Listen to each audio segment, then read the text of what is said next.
lots of stories like that. Here I am, 198 days to a championship. A year, woohoo, yay!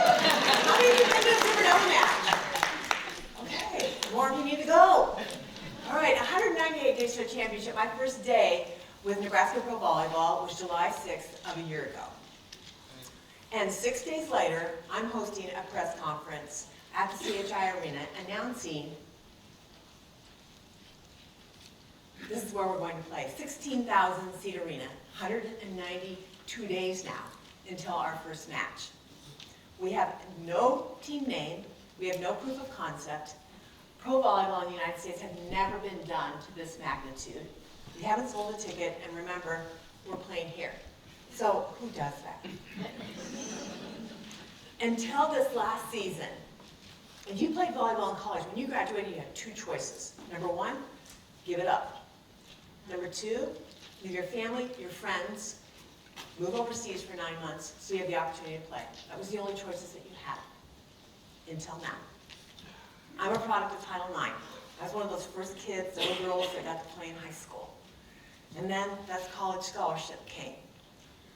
But when I had this opportunity to give back to a sport that has been so critical in my life, I'm in. It was Oliver Wendell Holmes that said, once the mind has been expanded by a new idea or concept, it will never be satisfied by going back to where it was. This was our time. And what better place to make history than Omaha, Nebraska? 198 days to lay the foundation, to launch a team on the way to a championship.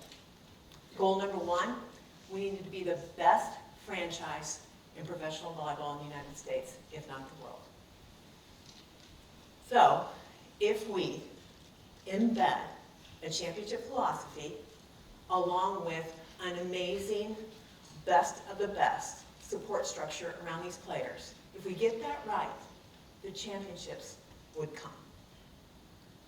The philosophy I'm going to share with you real quickly is something that I really tried to live my life and my career by. Whether I'm trying to build a team, whether I'm working with a corporate CEO, an Olympic athlete, or a third-generation welfare recipient, it works with everyone across the board. There's three main elements to it. The first one is belief. Tom Jackson, in his book, Guerrilla Tactics in the Workplace, talked about we view life through two different paradigms. The first paradigm is a paradigm of this is the way it is. 198 days. We're playing a 16,000 seat arena. It's going to look cavernous. There's no way we can sell tickets in time. This is going to be a bust because this is the way it is. We chose the second option. This is the way it can be. 198 days. We're going to hire an amazing staff with all the experience that we have and a community and businesses that will rally around us. We can do this. Our staff chose to make history and chose to lead in this can-be paradigm. It was Goosey who said, look at the way a man is, and he only becomes worse. Look at him the way he could be, and he becomes what he should be. Championships, that's what we were about. In the preseason, in our training camp, leading up to that first match, we're having a dinner with the team after training, and I said to the team, hey, I want you to know that the preseason polls came out today, and they have you slotted as number one. Our players, we All-Americans, national champions, and Olympians, and they just stared straight ahead. And I looked at him and I said, this is the volleyball world believing in all of you. That number one thing that you have to do in that success strategy is you have to believe. You have to believe, and you have to believe it to your core. And then next up, absolutely everything that you say has to point towards that dream. This is the language of desired performance. So your language has to project the outcome that you want. Because you see, if you can control how you think, you will control how you say, what you say. If you control that, you will control how you feel. Feelings are byproducts of how you think. So if you can control what you say, you will control your outcome. So belief. Believe it to your core. 2, everything that you say has to point towards that dream. And then finally, you have to anchor yourself. And you anchor yourself to the idea that it is not about you. It's not about you. Dean Smith, the godfather of North Carolina basketball, said it best. As a leader and a coach, we have to help them embrace the fact that they're part of something bigger than themselves. They're part of something bigger than themselves. This really came to light when we got to the Final Four. Made it to the Final Four. We had the semifinal match. We had the privilege of having 2 of the best setters in the league in our gym. The one that started the most matches throughout the season for us was Sydney Hilly. Sydney was a 4-time All-American, 3-time Big Ten Setter of the Year. Her record against the Huskers, she was 9-1. She lost the very first match her freshman year, never lost again. Went through a rough patch towards the end of the season. Teams storm, perform, it's just what happens. She lost her starting position to Natalia Valentin Anderson, who played on the Puerto Rican Olympic team. So we entered that semifinal match against San Diego, and we were just getting kicked around the court.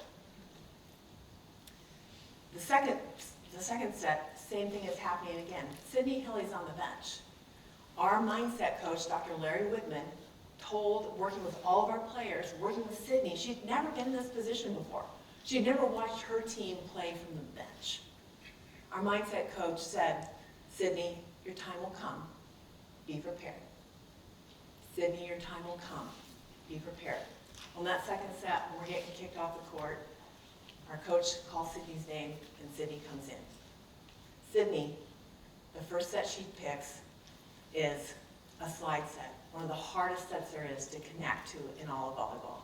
Our middle attacker hits the line down, the ball just crushes it. The momentum starts to shift. We couldn't recapture that second set. But as we're changing sides to go into the third set, our mindset coach looks at me and says, reverse sweeps are the best. The Supernovas swept the reverse sweep, so won the last 3. We go on to the finals, win the championship. Sydney Hilly is the MVP of the Final Four. She wasn't the starter. These 2 women believed so wholeheartedly that they were playing for something so much bigger than themselves. And that's why this team won, because every single player reflected that mentality, that next man up. 198 days. Our first match, January 24th, we set the U.S. Pro Volleyball attendance record. And the people kept coming. At the end of the season, we're #1 in the world in professional volleyball average attendance at the CHI Center. This was a team that fell in love with the fan base, a community, businesses that surrounded them and lifted them up. And they loved them back. So with all of this, the championships, they'll come if you believe in that mentality. And the good thing for all of them, those 16 women, it was winner take all, split a bonus of $1 million. So whatever you do in life, and especially as a leader, believe in it and believe in it to your core. Number 2, everything you say has to point towards that dream. And finally, it's not about you. Every day, we're playing for something so much bigger than ourselves.